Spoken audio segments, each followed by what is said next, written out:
The Dan Patrick Show again. Go support that man. He has a great show. And one of my 10 favorite players ever, Ray Allen. He's talking about it's a segment why Michael Jordan is still the GOAT over LeBron. That's what Ray Allen said. But let's see what he has to say. LeBron have to do something, or can he do something where you would go, now I would look at him as the best player? No, I think he certainly, just off the cuff, he's certainly the top 5 of all time. But that's top 5 easy, man. Playing against him and MJ, I think for me it's MJ all day long, only because how I played against him. And yeah, and I think it's the way Ray Allen approached the game. Not saying LeBron don't work. I mean, LeBron works hard. Don't get me wrong. But Ray Allen has that competitive drive that, not like Jordan, but I'm just saying Ray Allen is a competitor. MJ just had everything.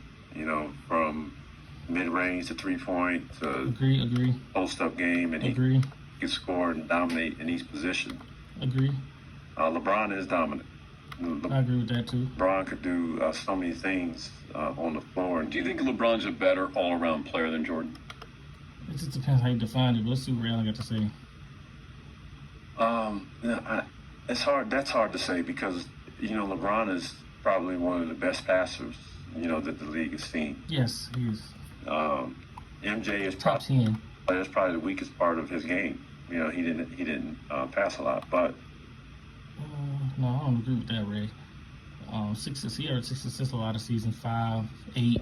Yeah, 8 one season. He played in a triangle offense. It's hard to get assists in that offense because you pass the ball to the post to Luke Longley. You're not gonna get assists off Luke Longley. At the same time, MJ didn't have any other weaknesses in this game. And defensively, he was a two-way player. Defensively, he was LeBron was too, Ray. Incredible and just as dominant. Well, I still look at LeBron, a better rebounder, better passer. Mike was not better 3-point shooter too. LeBron's a better 3-point shooter. Not shooting a 3 back then. He would have developed into still could shoot it. Though. Yeah, but LeBron has turned into at least a dangerous 3-point shooter. Like you have to account for him when he takes those. Yes, you can't leave him open. Gotcha. But the personality, though, is, I think, the biggest difference. Because Mike wanted to kill you. Mm-hmm.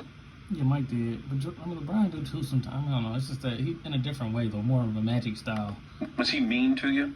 No, he wasn't. He actually killed me slowly. And, yeah, he would comment to the coach, he's actually doing a great job out here. And meanwhile, he's scoring at 45. Wait, he's talking to your coaches? Yeah, I remember Chris Ford, he yelled. Jordan is. That's how competitive he is, bro.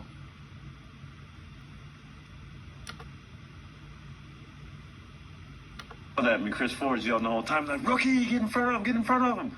And I'm fronting him on the post, and MJ just kind of slowly glides across the floor, and he gets the ball and shakes and scores. And I did everything the game plan said, and then there's a breaking action. We're sitting there, and, Chris Ford is just down there just hammering me, and MJ was like, he's doing a great job, coach. Yeah, MJ trying to get in your head, man. He's doing a great job. Meanwhile, he's got 45 on the books. So I was like, yeah. Did you think that Mike didn't want you taken out because he had 45 in the books? Like he wanted? See, Ray Allen, 1996 draft. So Ray Allen came in and played against Jordan in the 97 season and 98 season. Then 2 years with the Wizards. So he played against Jordan for 4 years. Did you to guard? No, I honestly believe that he didn't think that anybody could stop him. He can score whenever. Yeah, that's what Jordan felt, and Kobe. He wanted to score wherever he wanted to score. So it didn't matter what I did out on the floor. He was going to get his touches. He was going to get his points. More unstoppable, though, when they get that mindset, Michael or Kobe? I'm not even going Michael, Kobe now. Certainly Michael. Really? Yeah. Because, Kobe put up 81. Yeah, Kobe scored 81 in the game. Yeah, that was a bad Toronto defense at the time. I remember. It's still 81, right? Yeah. Yeah, it's a marvelous. He had 60 in his last game he played. Yeah, it was a marvelous feat. It's hard to really compare the generations. If you look at what MJ did during his era, like I played in between both those eras, and the rules were totally different. Like you can't. The rules were different from it was hard defense from 95, 94 to 2005. Really, that 11-year span was crazy on defense. to me. touch a guy now. You know, a guy will go to the free throw line 20, 25 times a game just off of ticky-tack stuff. But Yeah, true. used to, and Phil Jackson said this when he was promoting his book years ago. If Mike played today, he would average 45 in his prime. 45, yeah, it's probably 40 to 45. Easy. You believe that? Mm-hmm. Yeah, and that's why it's, you know, so much is made about the errors. It's just not a comparison.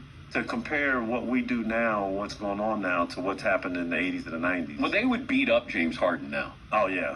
Like Yeah, he'd still be getting to the line, though. he'd go to the floor a few times. Yeah, if he flopped once or twice, they would make sure they gave him a reason to flop. Yeah. Fall down. Yeah, that's true.